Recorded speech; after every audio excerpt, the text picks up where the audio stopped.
Negeri ini memanggilmu kawan, belajar bergerak berbagi untuk negeri. Guru penggerak majukan pendidikan, guru penggerak menghamba pada murid. Kreatif rancang pembelajaran, hargai potensi, tingkatkan prestasi, lahirkan profil pelajar Pancasila. Belajar bergerak berbagi untuk negeri, kita menjalin kolaborasi. Anak-anak, hari ini kita akan membuat kesepakatan kelas. Kesepakatan kelas itu akan kamu tuliskan di secari kertas yang akan ibu bagikan nanti. Apa itu kesepakatan kelas? Ada yang bisa menjawab? Ya, silakan tidak. Oh, tata tertib. Ya, kesepakatan kelas adalah beberapa hal yang harus menjadi kesepakatan kita untuk kita sama-sama bisa melaksanakan di kelas kita. Nanti dari kesepakatan kelas itu kita masukkan ke dalam suatu keyakinan. Keyakinan itu dari kita semua. Setelah kita yakin apa yang menjadi kesepakatan kita, nanti kamu akan menandatanganinya. Lalu keyakinan kelas itu adalah menjadi satu aturan yang akan kita gunakan ketika kita berinteraksi di dalam kelas.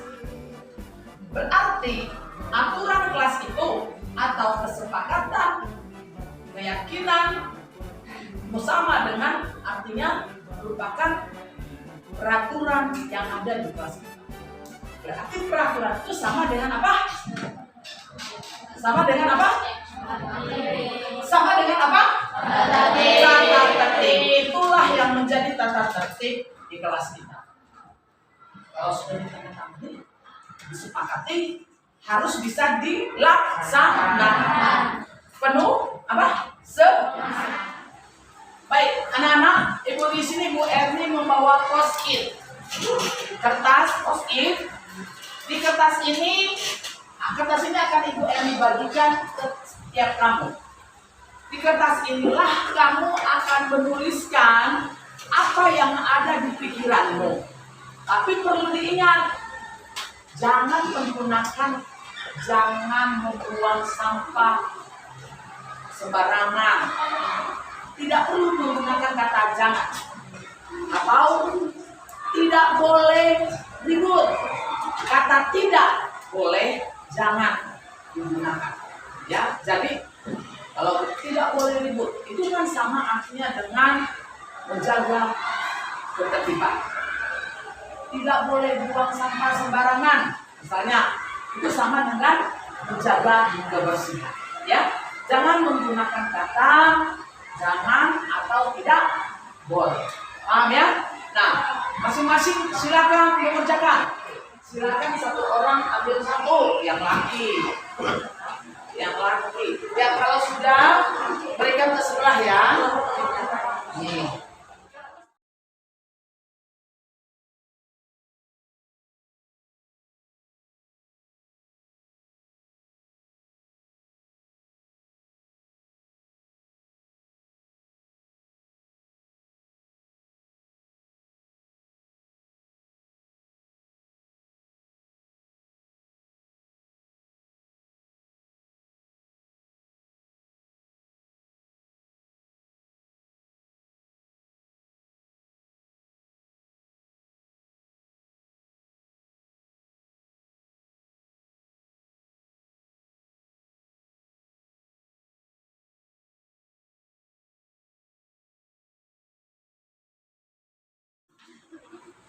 Ya.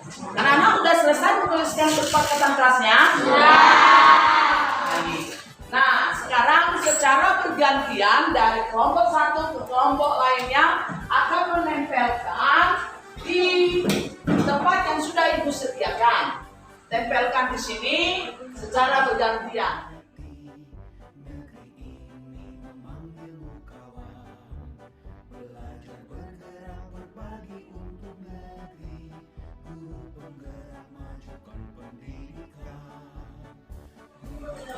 Nah, anak-anak, kamu sudah menuliskan apa yang menjadi kesepakatan kelas.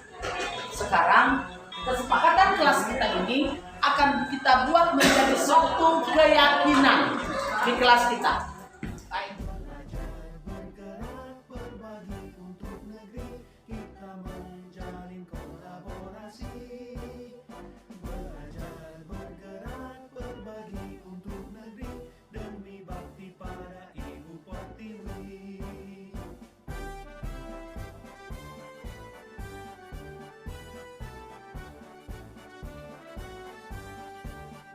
Bulatkan tekad, kuatkan hati, negeri ini memanggilmu kawan.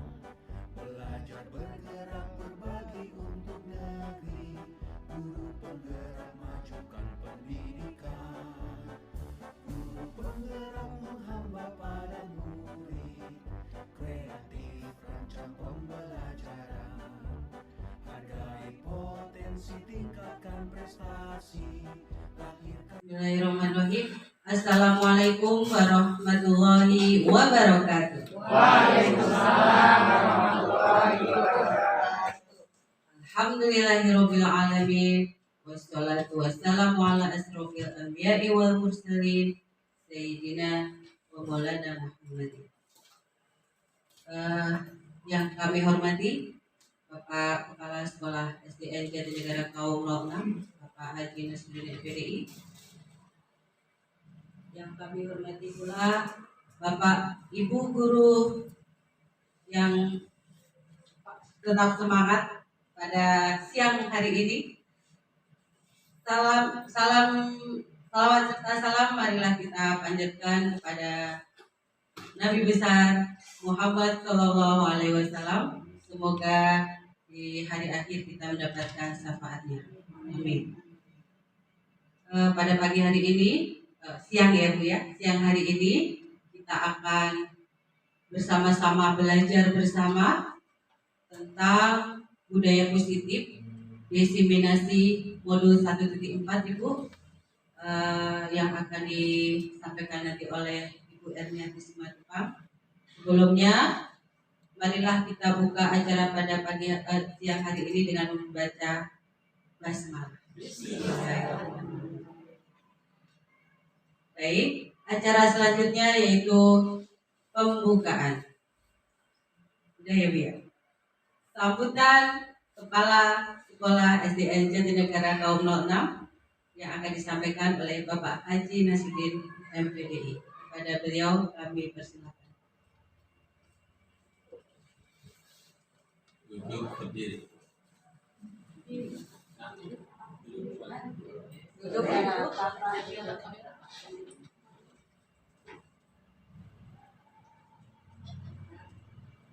Bismillahirrahmanirrahim. Assalamualaikum warahmatullahi wabarakatuh. Waalaikumsalam warahmatullahi wabarakatuh. Selamat siang, salam sejahtera buat kita semua. Yang kami hormati Wakil Kepala Sekolah SDN Jatinegara Kaum 06, Ibu Titi Suwarsi SPD, Bapak Ibu guru, senantiasa semuanya dirahmati Allah. Puji syukur, alhamdulillah hari ini kita dapat bersilaturahim di ruang guru SDN Jatinegara Kaum 06 dalam rangka pengimbasan budaya positif untuk pertama kali diadakan di sini. Salawat serta salam semoga tercurah limpah pada Nabi kita Muhammad SAW. Mudah-mudahan kita mendapat syafaatnya.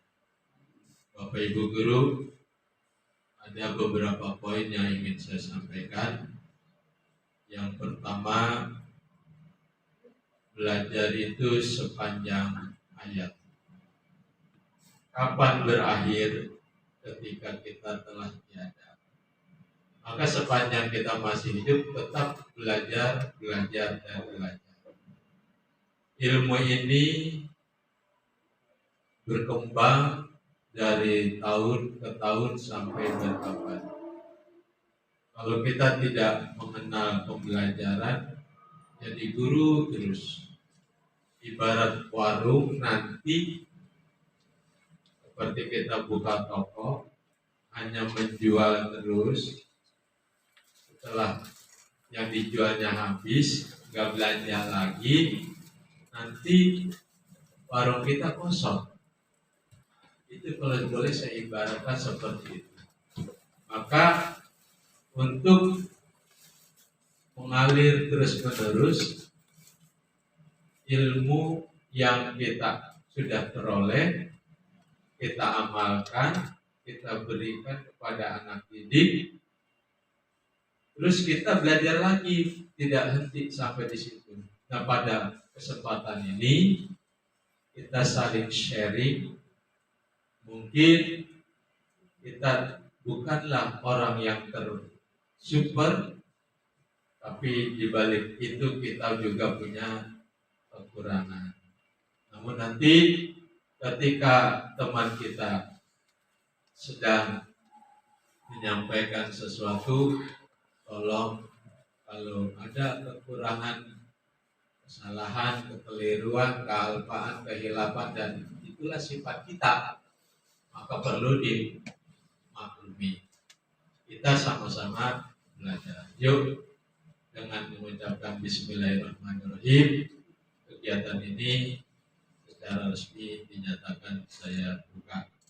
Demikian, wassalamualaikum warahmatullahi wabarakatuh. Waalaikumsalam warahmatullahi wabarakatuh.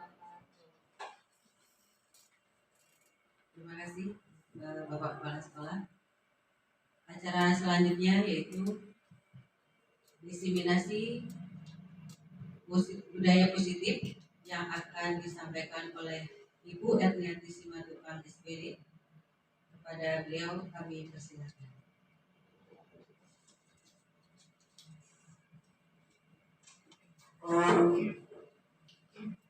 Assalamualaikum Bapak Ibu semuanya. Salam sejahtera untuk kita di siang hari ini. Yang saya hormati Bapak Kepala Sekolah SDN Jatinegara Kaum 06, Bapak Dr. Andes Nasruddin MPDI, Ibu Wakil Kepala Sekolah Ibu Cici Suarsi SPD, dan Bapak Ibu guru yang berkenan hadir di siang hari ini untuk sama-sama kita belajar apa sih budaya positif itu. Sedikit saya perkenalkan. Saya sendiri sebagai calon guru penggerak di Angkatan 7 wilayah Kecamatan Pulau Gadung, Jakarta Timur, dan yang di sebelah kanan saya adalah fasilitator kami, yaitu Bapak Akid Luktian dari BBPG Daerah Istimewa Yogyakarta. Dan di sebelah kiri saya adalah pengajar praktik, yaitu Bapak Filemon Sagala. Bapak Ibu semua, saya secara pribadi sangat bersenang hati sebenarnya ketika saya dan Bu Indah kami dapat mengikuti pendidikan di calon guru penggerak, khususnya di Angkatan 7. Kalau Bu Mia, alhamdulillah sudah tuntas. Nah, dari bulan Oktober akhir 2022, kami mulai mengikuti kegiatan pembelajaran. Dan saat ini kami akan memasuki modul 2. Modul 1 yang kami telah pelajari bersama teman-teman calon guru penggerak lainnya yang ada di kelompok, kami telah menerima paradigma dan diajak untuk membuat satu visi yang baru, yaitu visi guru penggerak, yang mana nantinya dapat bersama-sama dengan teman-teman di sekolah, bersama dengan anak-anak didik, dapat diimplementasikan. Di pembelajaran kami belajar tentang filosofi Bapak Ki Hajar Dewantara. Setelah itu masuk ke dalam nilai dan peran guru penggerak. Lalu ada visi yang harus dilaksanakan oleh setiap guru penggerak bersama dengan rekan dan para siswanya. Lalu masuk di dalam visi guru penggerak itu, masuklah di dalam suatu pembudayaan positif yang mana bersama-sama dengan rekan dan anak-anak, semua kita warga sekolah mampu melaksanakan hal-hal yang positif di sekolah kita ini.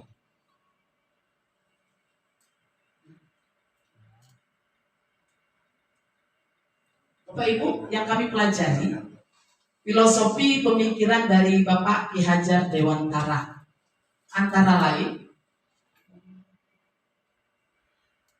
tujuan pembelajaran itu sifatnya menuntun segala kodrat yang ada pada anak-anak agar mereka dapat mencapai keselamatan dan kebahagiaan yang setinggi-tingginya, baik sebagai manusia maupun sebagai anggota masyarakat. Dalam hal ini, kita sebagai pendidik hanya menuntun, hanya dapat memperbaiki lakunya, bukan dasarnya. Mengapa? Karena dasarnya itu anak-anak kita telah terbentuk di keluarganya. Jadi ketika dia masuk sekolah, mengecap pendidikan di sekolah kita sebagai guru pendidik sifatnya hanya bisa menuntun anak-anak itu.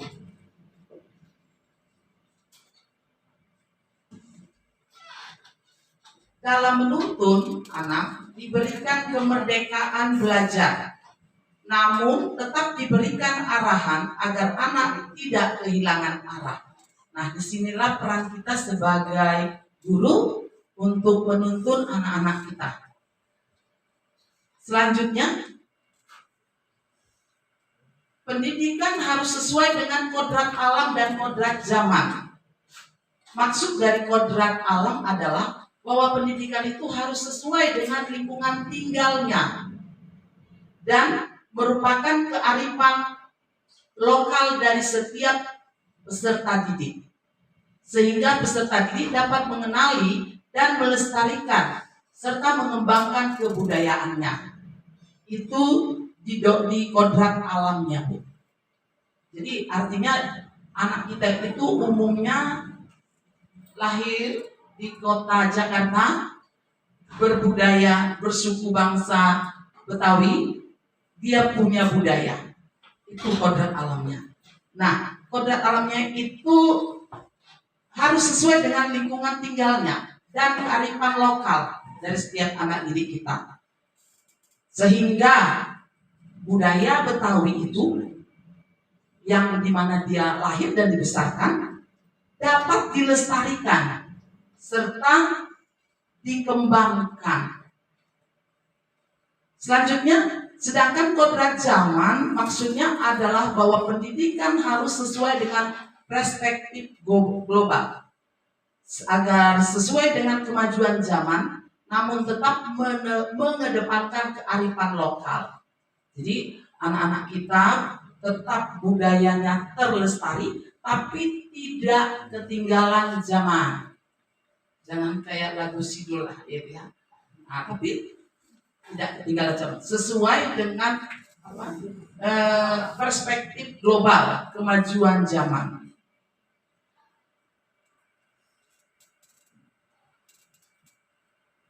Yang ketiga, Bapak Ibu, filosofi pemikiran dari Bapak Ki Hajar Dewantara, pendidikan budi pekerti.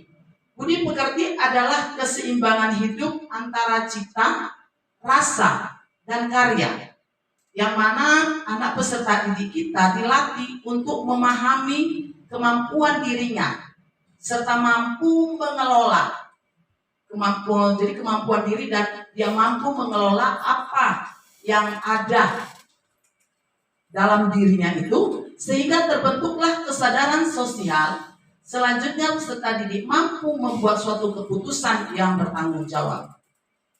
Selanjutnya, yang keempat dari pemikiran Bapak Ki Hajar Dewantara adalah menerapkan trilogi pendidikan.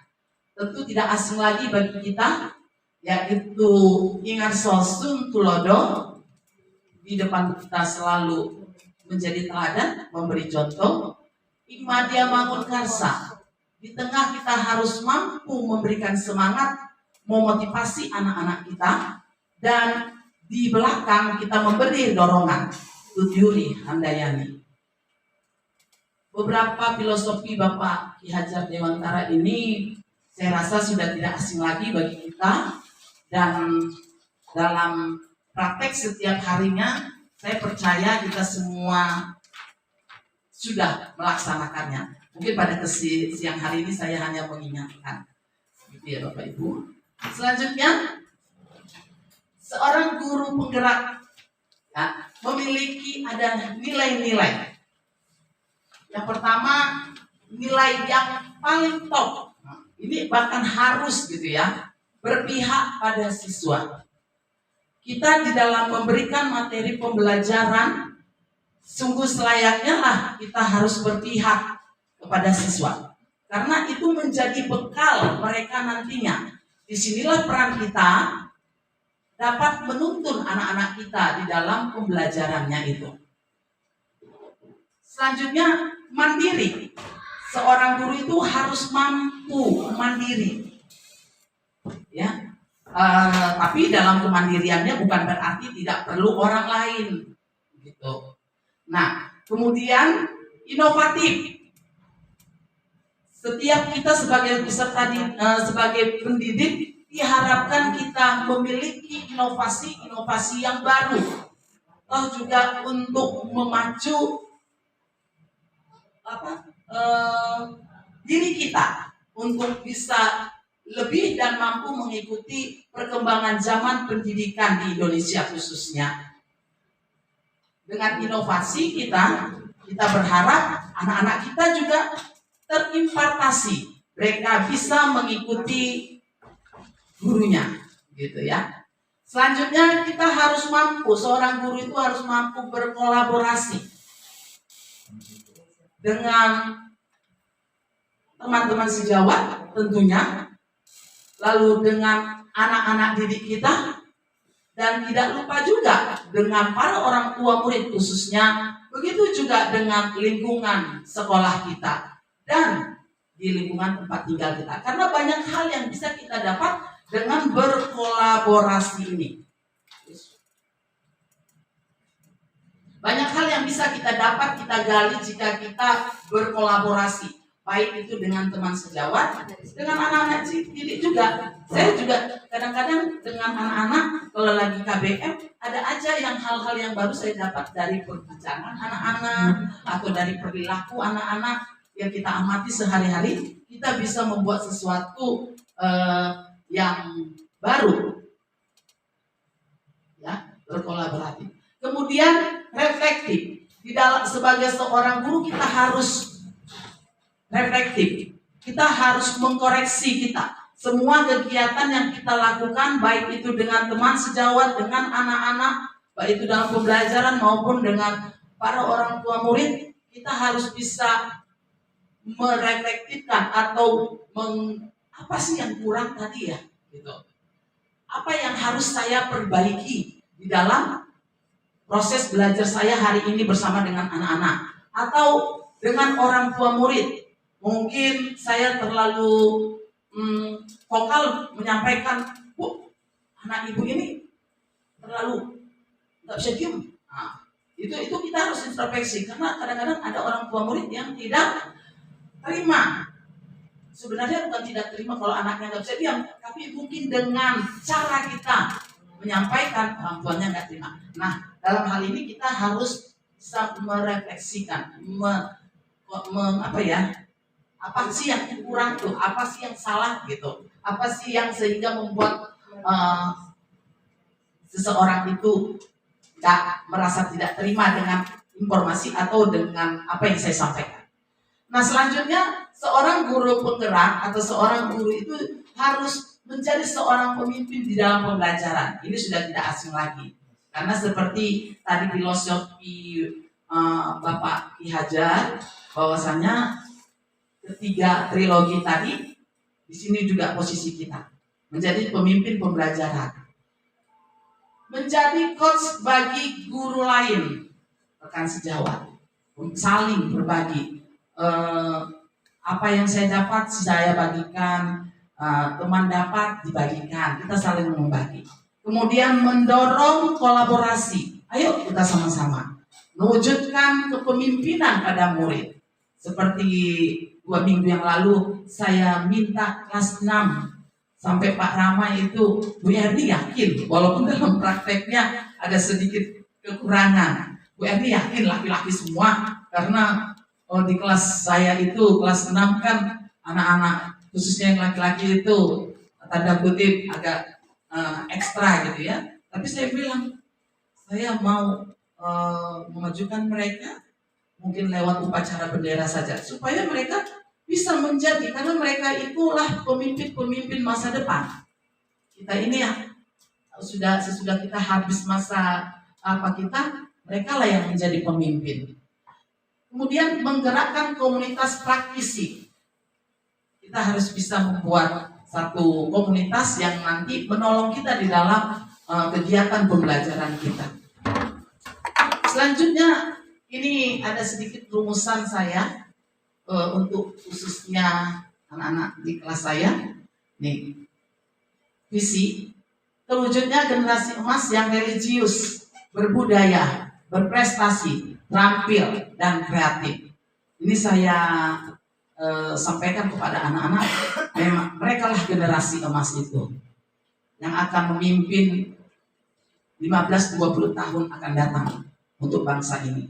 Tetapi di atas semua itu harus religius, harus memiliki iman dan ketakwaan yang kuat.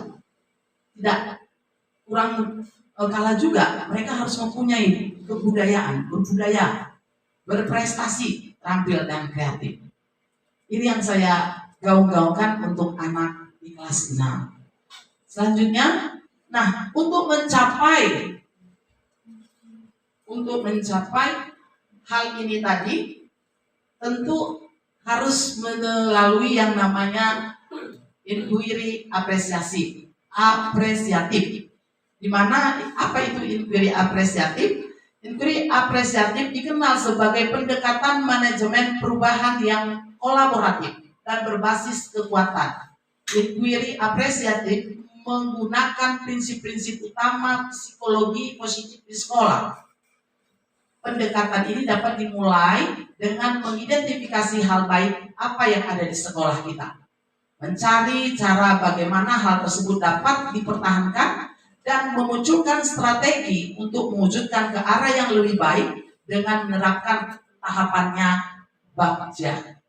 Memang kami dalam pembelajaran, kami belajar Bagja, walaupun dalam proses belajarnya ini ada sedikit, aduh ini apa, raba-raba, tapi belajar seperti kata Pak Nasruddin tadi, belajar seumur hidup, sepanjang hayat. Jadi terus belajar, ternyata dengan pembelajaran itu semakin paham.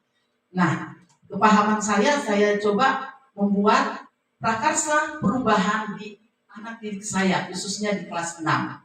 Saya mengajak anak-anak untuk menumbuhkan kedisiplinan, menjaga kebersihan lingkungan di kelas maupun di sekolah. Mengajak anak-anak di lingkungan kelasnya dulu. Ayo, seperti yang selalu diingatkan ketika kita briefing pagi, mau pulang, ayo periksa hasilnya. Bahkan saya bilang sama anak-anak, jangan tinggalkan kelasmu kalau kamu tidak menunjukkan sampah ke Bu Erni. Nah, gitu. Jadi benar-benar lingkungan yang dia tinggalkan itu dalam keadaan bersih. Ini saya khusus sedikit yang saya ajak anak-anak di kelas 6 untuk memiliki kedisiplinan, menjaga kebersihan lingkungan kelasnya. Setelah itu diharapkan nanti dia peduli dengan kebersihan lingkungan sekolahnya. Bapak Ibu, mungkin apakah Bapak Ibu setuju dengan pernyataan ini? Hukuman dapat mendisiplinkan anak. Tidak. Bu Nia bilang tidak ya. Oke. Kemudian pemberian hukuman dengan hal positif seperti membaca atau membersihkan halaman sekolah dapat meningkatkan disiplin anak. Bisa. Setuju nggak? Setuju. Kalau tadi poin 1 masih Bu Nia yang kedengaran mengatakan hukuman dapat mendisiplinkan anak, Bu Nia nggak setuju. Yang lain bagaimana? Tidak ya. Kalau positif nggak masalah. Selanjutnya Hukuman bisa. pernyataan ketiga, memberi penghargaan dapat meningkatkan motivasi belajar anak. Bisa. Mungkin Bu Nia yang paling utama tadi tuh alasannya Bu Nia mengatakan tidak setuju bahwa hukuman dapat mendisiplinkan anak. Mungkin Bu Nia bisa berbagi pengalaman kali ya. Silakan Bu Nia. Hukuman dapat mendisiplinkan anak itu, kadang anak-anak itu kalau dihukum itu tiap hari dihukum, besok dihukum lagi. Jadi sudah kebudayaan mereka, sudah terbiasa sama mereka, gampang nanti juga dihukum, suruh buang sampah ke tong sampah, suruh menghapus papan tulis gitu. Yang sekarang kita harus luruskan bahwa hukuman dapat mendisiplinkan anak itu tidak selamanya bisa ya Bapak Ibu ya, karena nanti menganggap anak itu nanti dihukum sama guru suruh ini, mungkin sudah terbiasa sama mereka. Terima kasih Bu Nia. Terima kasih. Ya, benar Bapak Ibu. Jadi bukan kadang, pada kenyataannya ini jadi sangat dinikmati oleh anak-anak. Ini cuma dihukum ibu guru. Kalau sekarang kan ada undang-undangnya ya. Nah, cuma dihukum ambil sampah di depan kelas, atau hanya dihukum menulis satu lembar, cuma itu. Jadi dia menikmati. Jadi kayaknya tidak zamannya lagi, kurang pas pernyataan ini. Nah, kalau pernyataan kedua ini hampir semua nih, kedua dan ketiga, hampir semua kita setuju dengan pernyataan 2 dan 3. Mungkin ada di antara kita Bapak Ibu yang bisa, kenapa Bapak Ibu setuju pernyataan memberikan hukuman dengan hal yang positif seperti membaca dan membersihkan halaman sekolah dapat meningkatkan disiplin anak. Mungkin ada Bapak Ibu? Pak Ustadz? Silakan Pak Ustadz. Kasih pendapat dulu. Ya, baik. Berkaitan dengan peran hukuman terhadap perilaku disiplin anak, ini sebagian berpengaruh juga bahwa hukuman itu bisa mendisiplinkan anak, tapi tidak dalam skala besar. Karena ada anak yang takut dengan hukuman kemudian merubah perilakunya. Kemudian hukuman dengan hal-hal yang bersifat positif, saya rasa semuanya hukuman itu sifatnya positif, terletak pada perspektif orang yang memandangnya. Dan dalam lingkup pendidikan, semua hukuman itu tidak ada yang berbentuk fisik atau tekanan mental, tapi memberikan peringatan bahwa perilaku menyimpang itu adalah sebuah pelanggaran yang harus dirubah. Tujuan hukuman adalah itu. Jadi pada prinsipnya disiplin ini adalah karakter, tidak bisa dirubah dengan cara yang cepat, tapi harus melalui perubahan perilaku yang berproses sedikit demi sedikit. Terima kasih.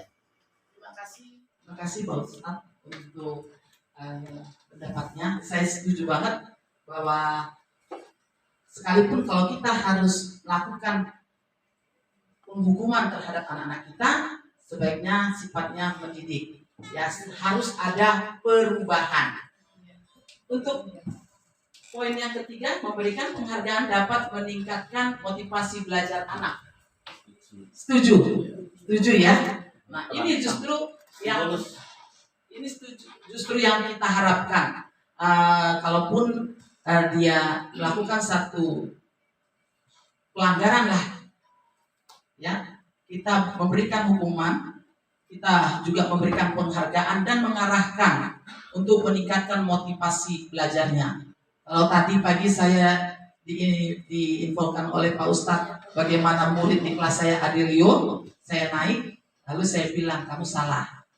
Ayo sekarang cari Pak Ustadz, minta maaf, karena itu harus diselesaikan. Saya bilang. Ya syukurnya tadi dia cari pas jam istirahat dari Pak Ustadz dan semua sudah selesai. Terima kasih Pak Ustadz. Ya, Bapak Ibu. Saya mau praktek dulu sama kita semua.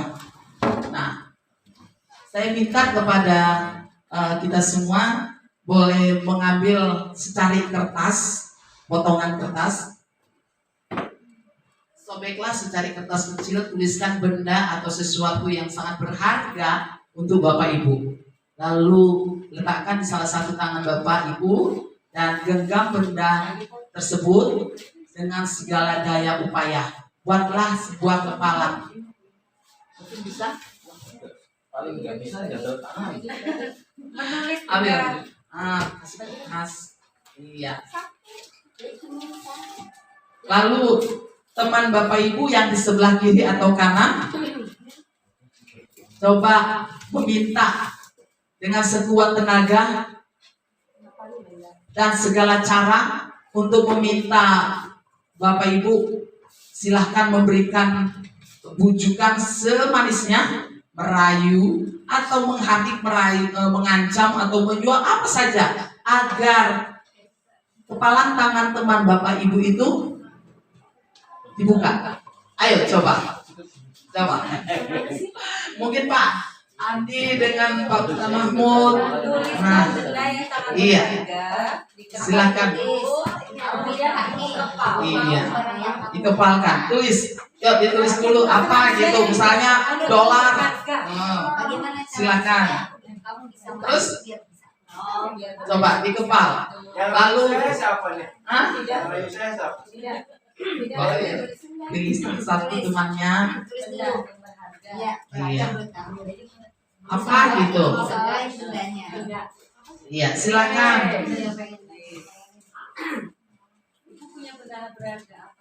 Iya. Selain dirimu apa? Sudah ditulis Bapak Ibu? Nah, sekarang teman sebelahnya bebas gitu. Boleh dolar, boleh emas, silakan. Apa aja nama benar. Lalu Bapak Ibu genggam di salah satu tangan Ibu, Bapak. Lalu suruh temannya untuk membuka. Silakan merayu. Semanis merayu. Pandi sih. Boleh. Pandi mah nggak bisa ngerayu, bisa mancing. Ayo. Mancing untuk membuka tangan.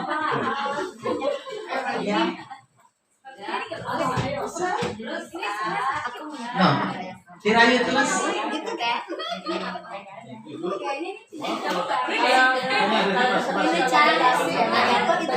Semuanya dirayu, diajak. Mau nggak dia kira-kira ya? Mau nggak?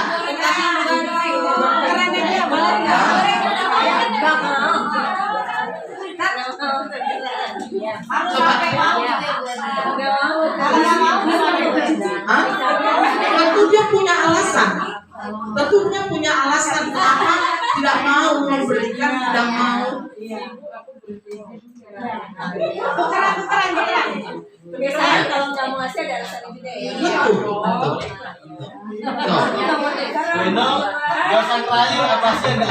Biasanya kalau hatinya sama perempuan langsung dibuka. Kalau nggak sama perempuan saya bisa jual.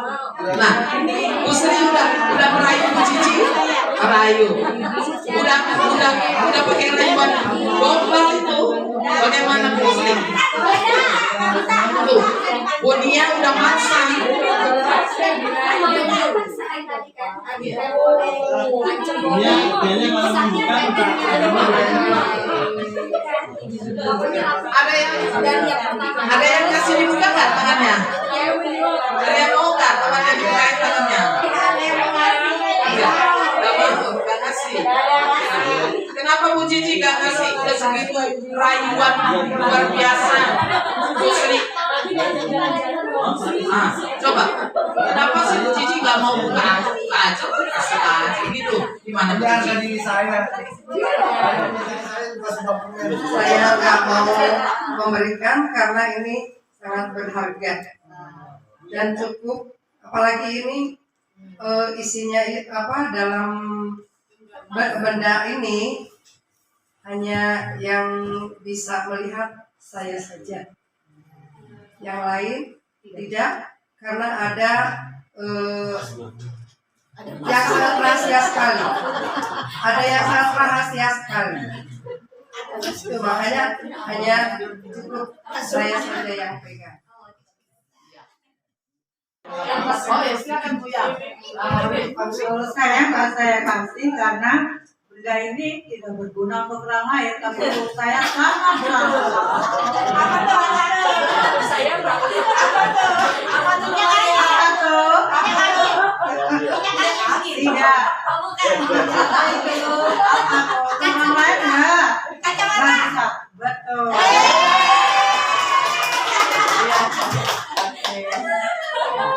Terima kasih untuk Bu Maria, Bu Ira, Bu Cici, Bu Inu, yang sudah memberikan pendapat. Memang begitulah selayaknya.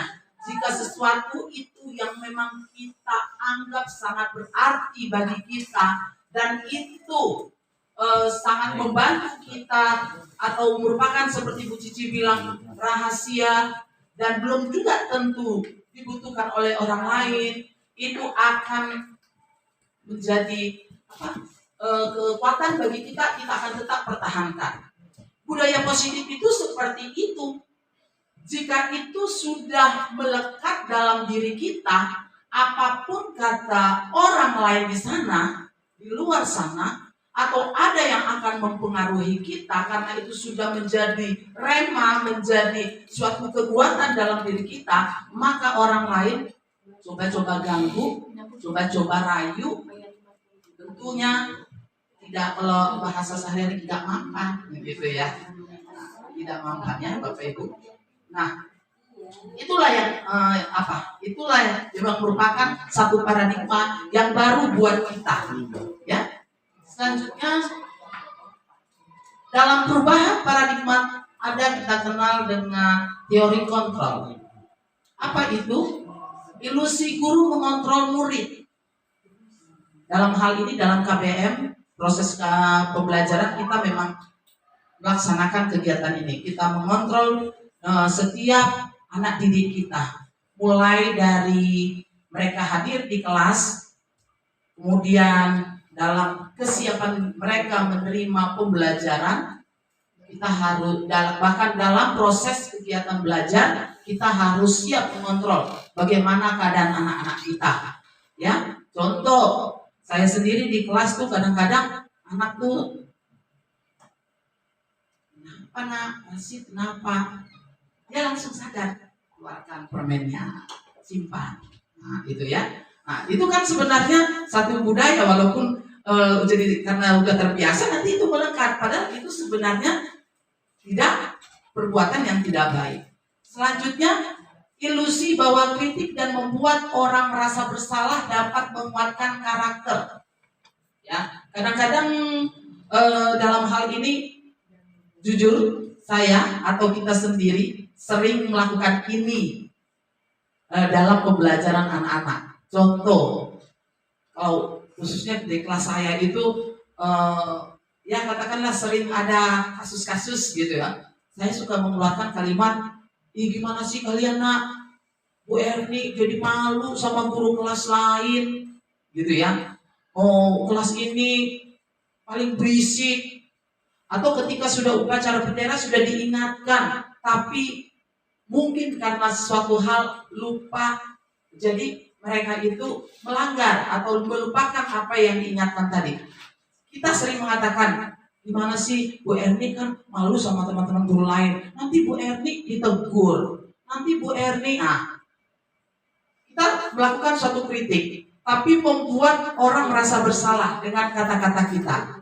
Tetapi dari segi positifnya kita berharap itu bisa menjadi suatu penguatan karakter kepada mereka bahwa oh iya tadi sudah diingatkan Bu Erni, kita jangan lakukan itu lagi, jangan ulang lagi, sehingga itu terpatri di dalam ingatan mereka. Semuanya bisa kalau saya katakan mereka ingat. Dan saya berharap, saya mengatakan di kelas itu, kalau ada temanmu yang lupa, ingatkan, bukan malah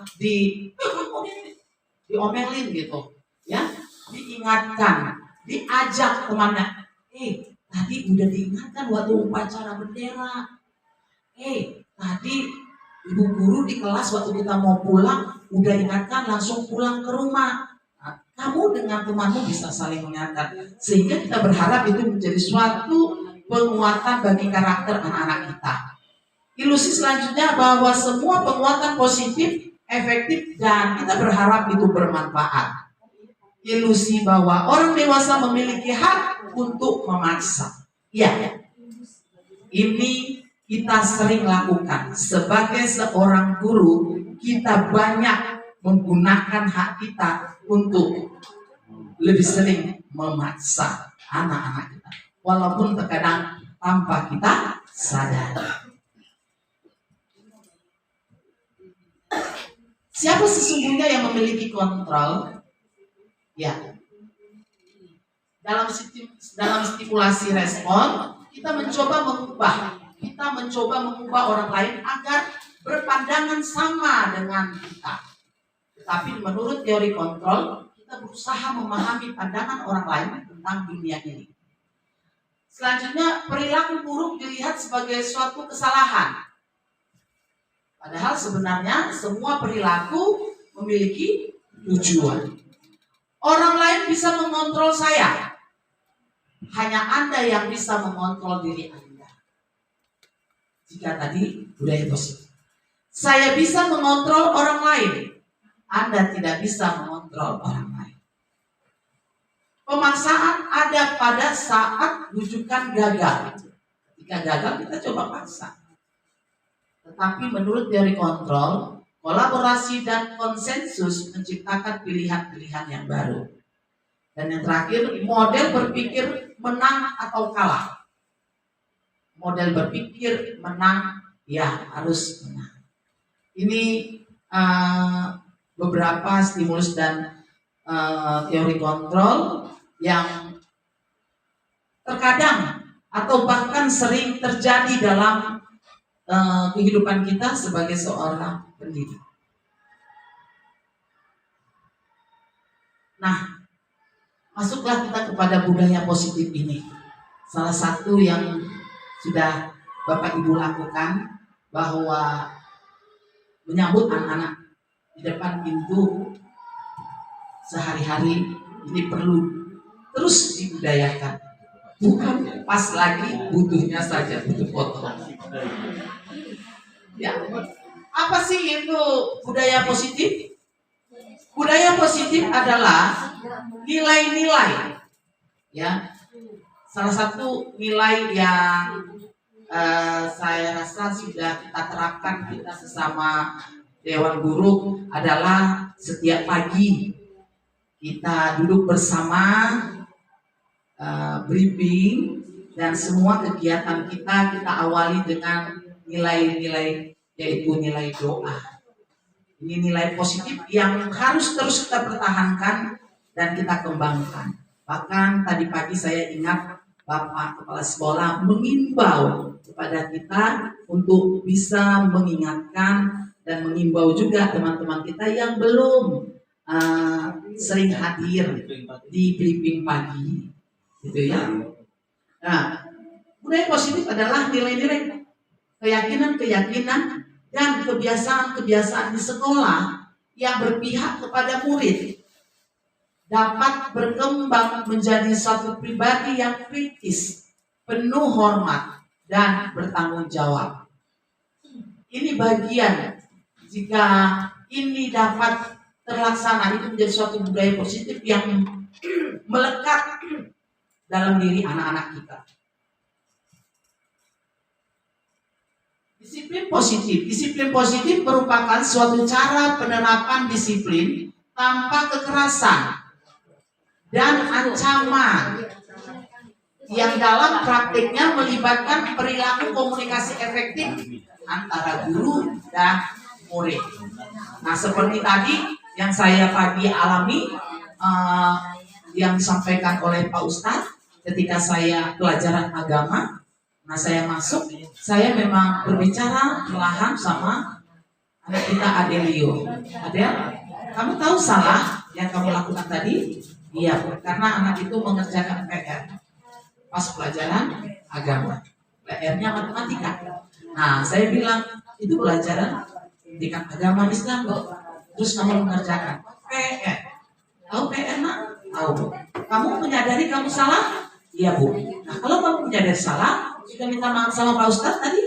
Belum Bu. Sekarang keluar cari Pak Ustadz. Ya, alhamdulillah tadi ketemu dan selesai. Nah, ya, tanpa kekerasan dan ancaman. Jadi artinya dengan penuh kesadaran anak kita itu bisa berkomunikasi lagi dengan baik dengan bapak gurunya. Seperti itu. Selanjutnya, penerapan disiplin positif ini mengajarkan murid untuk memahami konsekuensi perilaku mereka yang mereka lakukan, sehingga murid dapat menghormati dirinya sendiri. Kenapa? Dia harus menghormati dirinya juga, menghargai dirinya, dan bertanggung jawab terhadap lingkungan dan pribadinya masing-masing. Jadi disiplin positif merupakan salah satu menerapkan budaya positif yang bertujuan untuk menumbuhkan kesadaran serta memberdayakan murid untuk melakukan sesuatu tanpa sogokan, ancaman, maupun hukuman. Selanjutnya, Bapak Ibu, dalam menjalankan disiplin, dalam menjalankan budaya positif, tentunya ada nilai-nilai kebajikan. Disiplin positif akan membawa murid kita pada nilai kebajikan yang sesuai dengan profil pelajar Pancasila. Apa itu? 1. Beriman dan bertakwa kepada Tuhan Yang Maha Esa dan berakhlak mulia. Seperti visi anak-anak kita, visi sekolah kita. Ya, tentu ingat visi sekolah kita. Terwujudnya siswa yang berakhlak mulia, berbudaya, berprestasi, rampil, dan kreatif. Yes. Nah, ini juga sudah jadi terimpartasi ya. Pagi-pagi kita bersama dengan Bapak Kepala Sekolah, semua guru berdoa di ruang guru. Lalu kita juga laksanakan bersama dengan anak-anak kita di kelas. Ini menunjukkan ya, beriman dan bertakwa. Tentunya sehingga anak-anak kita berakhlak mulia. Amin. Yang kedua, berbineka global, bergotong royong, mandiri, bernalar kritis, dan kreatif. Semua itu seyogianya kita berharap sesuai dengan profil pelajar Pancasila. Nah, di dalam menjalankan budaya positif, ada 5 kebutuhan dasar setiap manusia. 1, bertahan hidup, tentunya. Kasih sayang dan rasa diterima. Anak-anak kita, saya mengatakan kepada anak-anak, saya ini orang tuamu loh nak, di sekolah. Saya selalu bilang orang tuamu, dan saya memang menganggap saya sebagai orang tuanya. Tentu Bapak Ibu juga begitu. Nah, kalau kita menganggap kita sebagai orang tuanya, dan anak-anak tentu sudah menganggap kita sebagai orang tuanya, kita harus mencurahkan rasa kasih sayang, dan anak-anak kita bagaimanapun bentuknya, kita siap menerima mereka. Kemudian dasar penguasaan, kebebasan, dan kesenangan. Kelima hal ini setiap orang pastilah membutuhkannya. Ada 5 posisi kontrol kita. Ada 5 posisi kontrol kita sebagai guru. Yang pertama, kita penghukum. Nah, ini kalau ada kesalahan-kesalahan seperti yang tadi. Yang kedua, membuat rasa bersalah. Seperti tadi bahasa yang saya sebutkan, ayolah nak, masa kamu gak mau dengar ibu guru? Nanti ibu Erni ditegur sama guru lain dengan bapak kepala sekolah. Nah, jadi sehingga anak-anak merasa bersalah. Kita ini harus bisa juga menjadi teman, ya, teman bagi anak-anak kita sebagai dari 5 posisi kontrol ini. Lalu kita memantau. Tapi yang paling tepat adalah kita bisa manajer anak-anak kita. Jika kita bisa mampu manajer mereka, semua posisi kontrol ini dapat terlaksana dengan baik. Ibu, beberapa hari yang lalu ketika kita lagi kelas meet, ada kasus di kelas saya. Kasusnya adalah anak kita Bima katanya bercanda dengan temannya Rasid, yaitu mengejek Rasid dengan menyebutkan nama orang tuanya. Nah, saya panggil mereka, saya ajak, saya tanya, lalu dalam hal ini setelah saya tanya bagaimana ceritanya, lalu bagaimana menurut kamu Bima, ini sedikit video yang bisa saya tampilkan.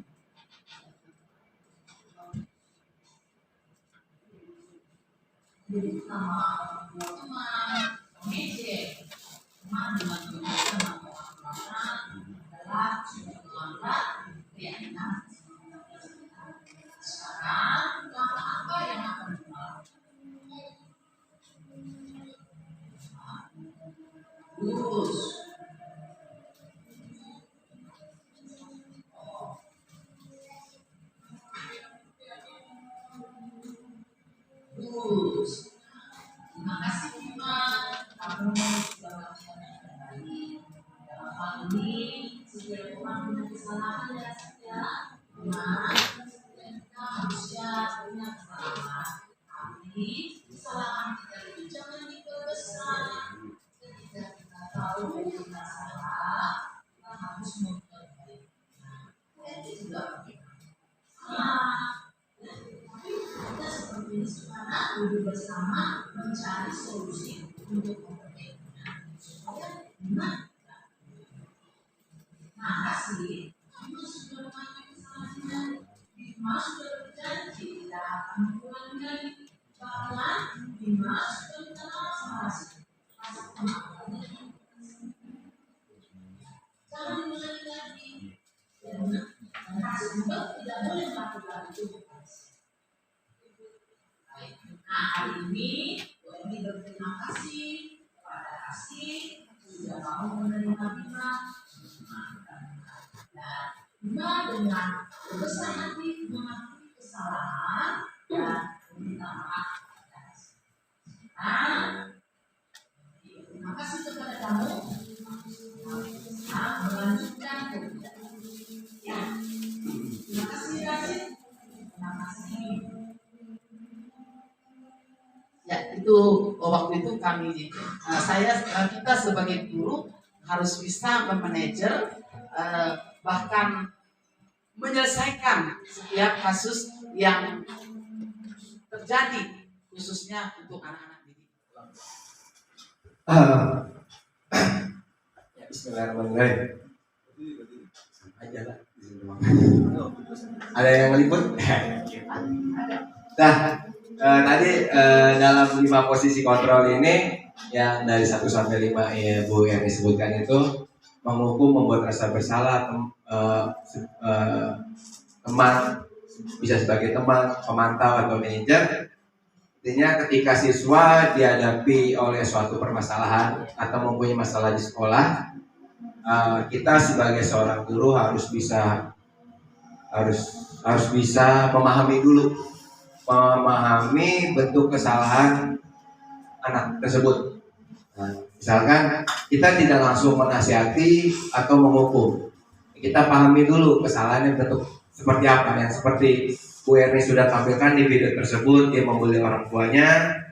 Boleh dari lima rangkaian ini kita harus benar-benar tahu kesalahannya apa gitu yang diberikan, yang dilakukan sama anak murid, dan kita sebagai guru harus bisa memahami kesalahan tersebut. Itu aja sih yang saya ingin saya tambahkan, biar tidak langsung menasihati atau menghukum siswa tersebut. Kita dalami dulu, dan kita tidak langsung menasihati dan memberikan hukum. Itu aja sih, memahami kesalahan anak. Terima kasih Pak Yudis, setuju banget. Itulah yang kami lakukan. Nanti kita akan masuk di dalam restitusi segitiga restitusi. Di mana nanti di segitiga restitusi itu ada langkah-langkahnya. Memang ini adalah potongan video. Saya setuju banget, dan memang harus itu. Nah, nanti di segitiga restitusi ada langkah-langkahnya. Terima kasih Pak Yudis. Selanjutnya, nah, setiap ada satu kesalahan dilakukan oleh anak didik kita, tentunya karena sebelumnya ada aturan-aturan, ya, atau ada kesepakatan di dalam kelas itu yang dilanggar. Nah, sebelum terjadi, jadi misalnya begini Bapak Ibu, kita sudah membuat satu keteraturan. Nah, ternyata aturan itu dilanggar oleh anak kita, masuklah kita nanti ke dalam segitiga restitusi. Nah, namun sebelumnya, supaya tidak membuat anak-anak kita ada komplain di dalam, kita terlebih dahulu harus membuat suatu keyakinan kelas. Keyakinan kelas itu sifatnya harus bersifat positif, senantiasa menjadi diri, tujuannya menjadi diri yang terbaik, percaya dan menghormati orang lain, serta misalnya ada permasalahan, bisa menghargai orang lain, atau sekali waktu dia meminjam milik temannya, dia harus bisa menghargai milik temannya maupun miliknya. Berkomitmen terhadap setiap tugas, senantiasa mau membantu atau saling membantu di dalam kelasnya. Selalu bersikap positif, senantiasa menjadi diri terbaik, itu sama dengan yang poin tadi. Nah, di dalam pembentukan keyakinan kelas ini harus dengan rasa hormat, ya, bahwa anak-anak itu ketika nanti ada prosesnya pembentukan keyakinan kelas ini, dalam membentuk keyakinan kelas ini harus ada rasa hormat, yang mana kami meyakini bahwa sangat penting untuk menghormati semua orang dan barang milik orang lain itu. Misalnya ada proses di dalam kelas saling pinjam, ya, kemudian bekerja. Kami meyakini bahwa sangat penting untuk mengerjakan segala pekerjaan atau mengikuti kegiatan yang telah ditugaskan. Kemudian diterima dan dimiliki. Kami meyakini bahwa sangat penting untuk merasa diterima pada suatu tempat dan saling peduli satu dengan yang.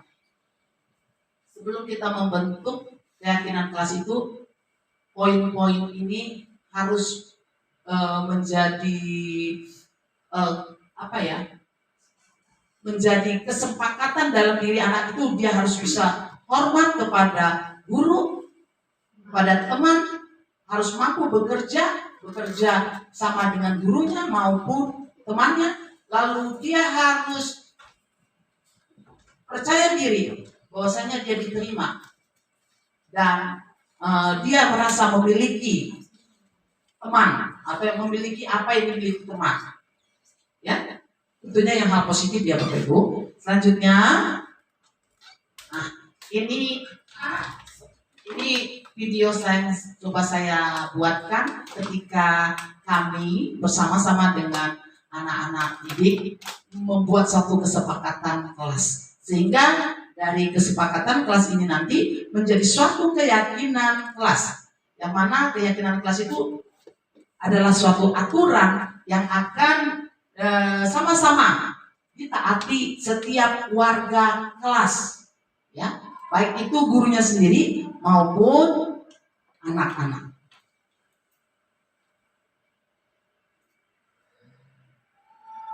Hari ini kita akan membuat kesepakatan kelas.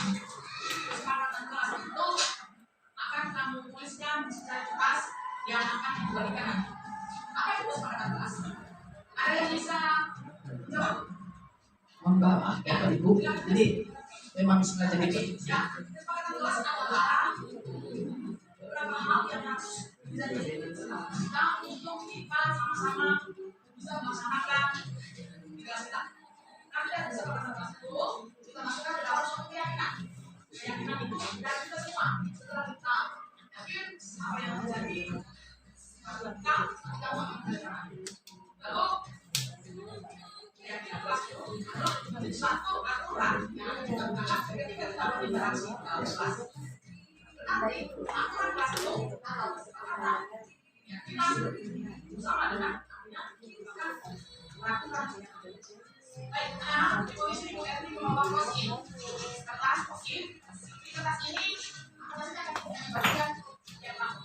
Di kertas ini kamu akan menuliskan apa yang ada di pikiran. Tapi perlu diingat, jangan menggunakan, jangan menjual sampah sembarangan. Tidak perlu mengatakan kalau tidak boleh minum, kata tidak boleh, jangan. Ya, tidak boleh minum, itu sama.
Ya, Bapak Ibu, ini menjadi suatu keyakinan kelas kami di kelas 6. Seperti tadi itu prosesnya. Pertama, saya mengajak anak-anak menuangkan apa yang ada di pikirannya.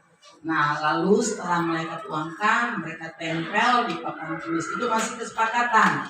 Dari kesepakatan itu kita bisa membaca satu-satu. Kalau ada yang double, ya kita ambil satu saja. Nah, lalu itu kita pindahkan menjadi suatu keyakinan kelas yang mana inilah nantinya yang akan sama-sama dilakukan oleh semua warga kelas. Yang nantinya setelah warga kelas baru kita bisa ke skop yang besar, yaitu warga sekolah. Ya, saya yakin Bapak Ibu juga di kelas sudah mempraktekkan seperti ini ya. Selanjutnya, nah ini tadi kita mengenal adanya segitiga restitusi. Segitiga restitusi ini langkah-langkahnya adalah menstabilkan identitas. Yang kedua, memvalidasi tindakan yang salah. Yang ketiga, menanyakan keyakinan. Nah, tadi Bapak Ibu sudah disepakati lalu menjadi suatu keyakinan di kelas 6 itu lebih kurang tadi ada 9 yang menjadi keyakinan kami ya.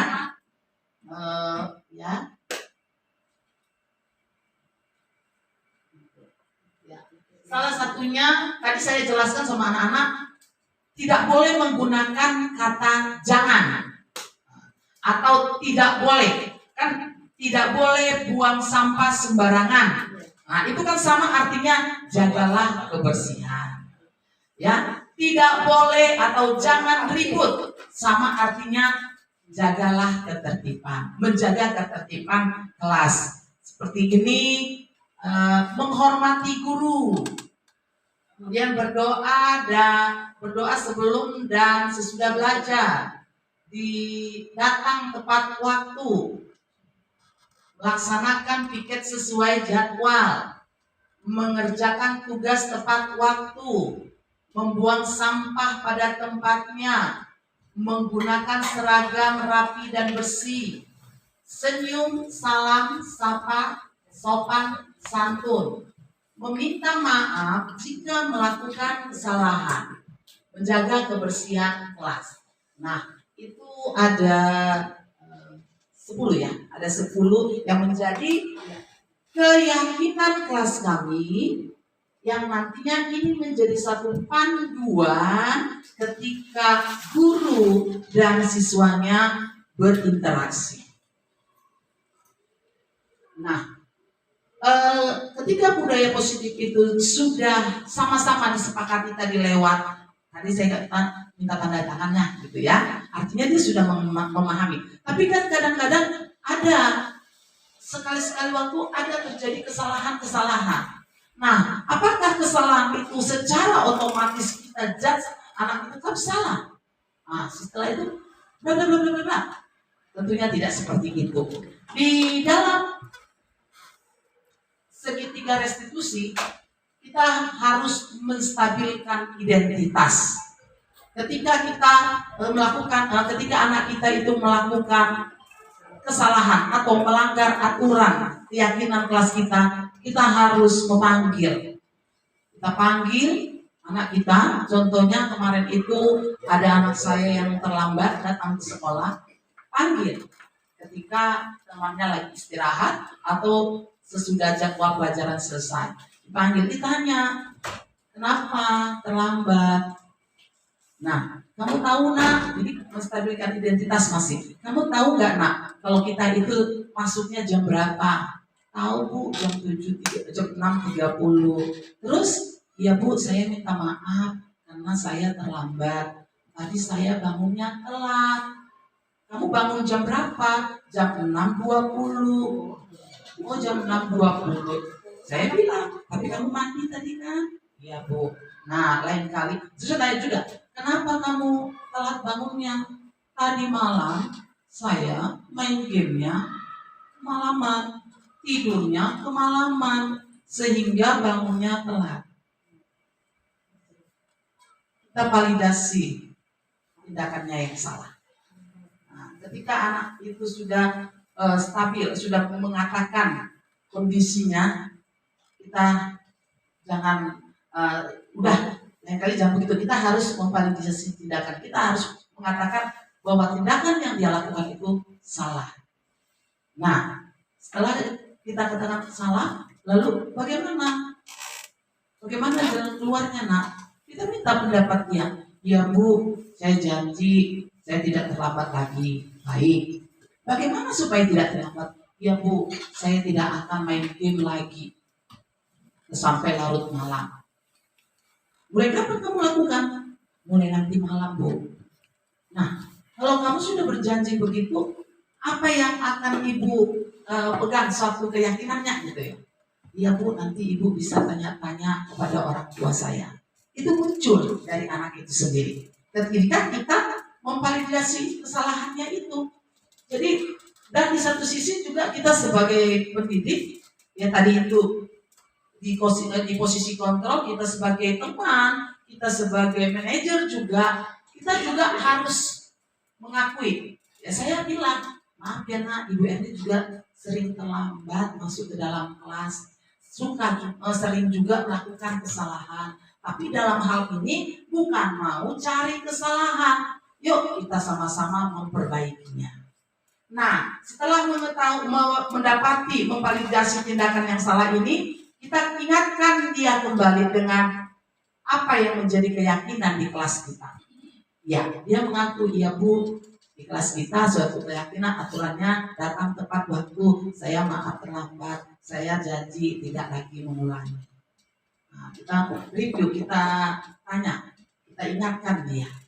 Itulah segitiga restitusi. Seperti yang tadi disampaikan masukan dari Pak Yudis. Nah, menstabilkan identitas. Tujuannya untuk membuat anak yang merasa gagal, tadi kan gagal dia karena udah telat, karena berbuat salah, menjadi positif terhadap dirinya. Dalam hal ini ada beberapa kata yang bisa kita panduan. Berbuat salah itu hal yang manusiawi. Nah tentunya kalau kita bilang begitu kan dia adem gitu ya, nggak langsung takutan. Nanti apa dibilang ibunya aku dipanggil. Tapi dengan kalau kita berbuat salah itu hal yang manusiawi. Tidak ada manusia yang sempurna. Bapak ibu juga buat salah. Kita pasti bisa menyelesaikan permasalahan ini. Lebih adem lagi dia. Kalau dibilang kata-kata ini, kita pasti bisa menyelesaikan permasalahan ini. Bapak ibu tidak tertarik untuk mencari tahu siapa yang benar, siapa yang salah. Tetapi Bapak Ibu lebih tertarik untuk menyelesaikan masalah. Kalau kamu menyalahkan dirimu sendiri terus-menerus, apakah kamu bersikap baik pada dirimu sendiri? Nah, kata-kata ini bisa kita gunakan untuk membuat anak itu yang tadinya merasa gagal, berbuat salah, tetapi menjadi positif terhadap dirinya. Itu ketika kita menstabilkan identitas.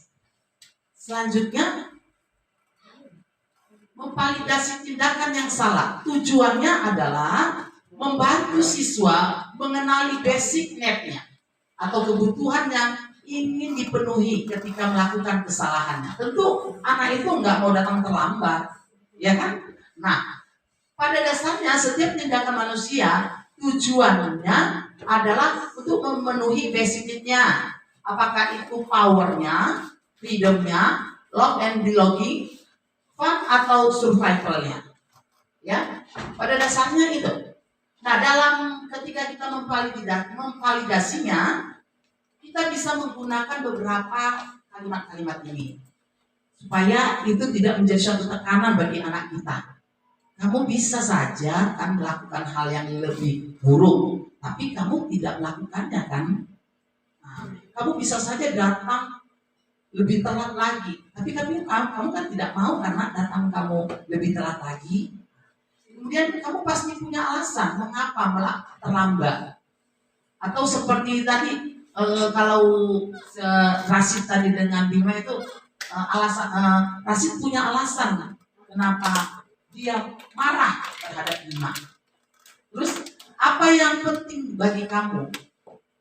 Kamu boleh tetap berusaha menjaga sikap itu, tapi tambahkan sikap yang lain, yang baru.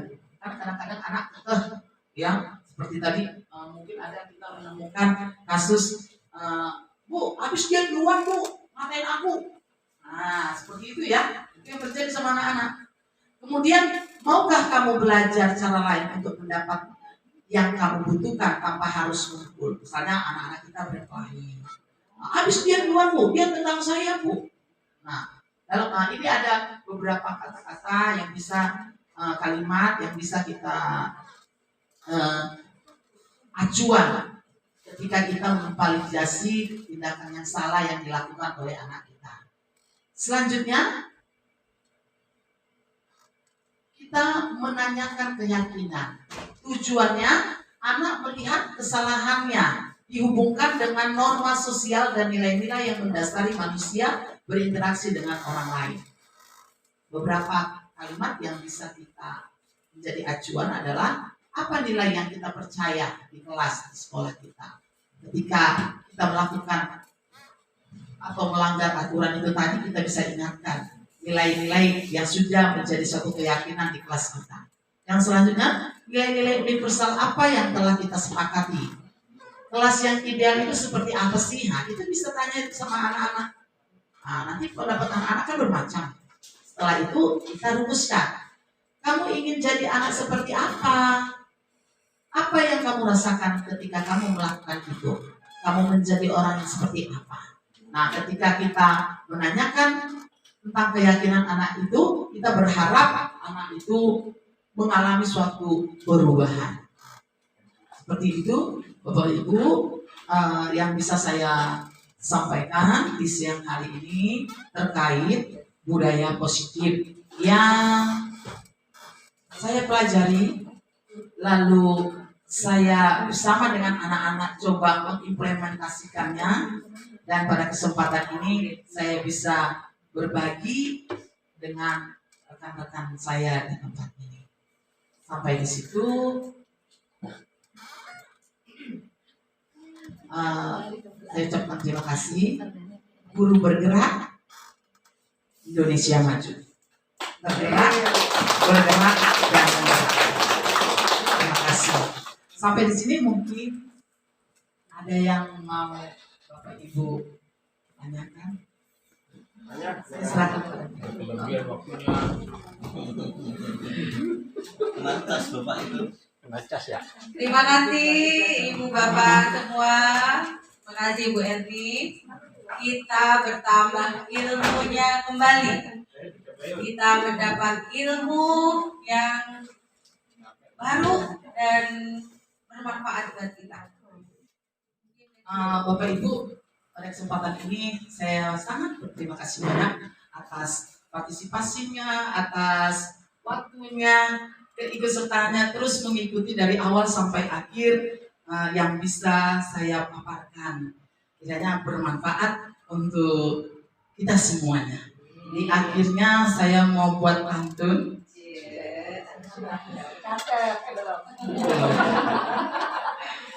Pulang sekolah dengan jalan kaki.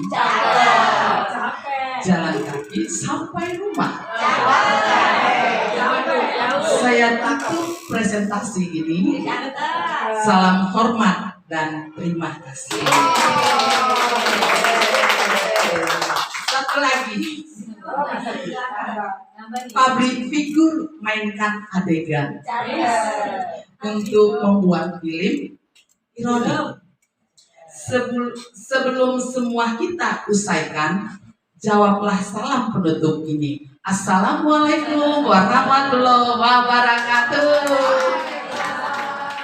Assalamualaikum warahmatullahi wabarakatuh. Perkenalkan, nama saya Nia Mariana. Saya guru SDN Jatinegara Kaum 06. Saya mengajar di kelas 1 Kecamatan Pulau Gadung, Jakarta Timur, dan saya menjadi teman sejawat dari Ibu Erni Simatupang.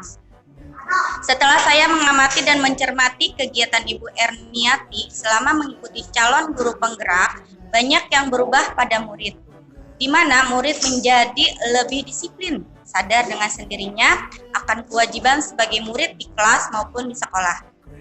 Lebih giat dalam belajar serta lebih bertanggung jawab. Hal itu terwujud karena Bu Erni bersama muridnya menerapkan nilai-nilai kebajikan yang telah disepakati, sehingga disiplin positif tercipta dan pada akhirnya dapat terwujud budaya positif di sekolah.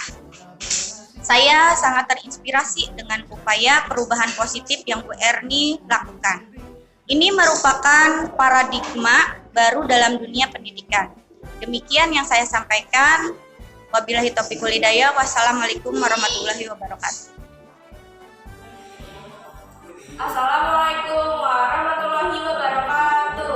Perkenalkan, nama saya Sadatul Lerain dari kelas 6 SDN Jatinegara Kaum 06, Kecamatan Badung, Jakarta Timur. Selama ini Bu Erni telah mengajarkan nilai-nilai kebajikan. Saya bersama teman-teman dan Bu Erni di kelas telah membuat kesepakatan kelas. Berdasarkan nilai-nilai kebajikan yang telah disepakati bersama, saya merasa senang membuat kesepakatan kelas. bisa belajar dengan aman dan ilmunya menyenangkan. Terima kasih. Wassalamualaikum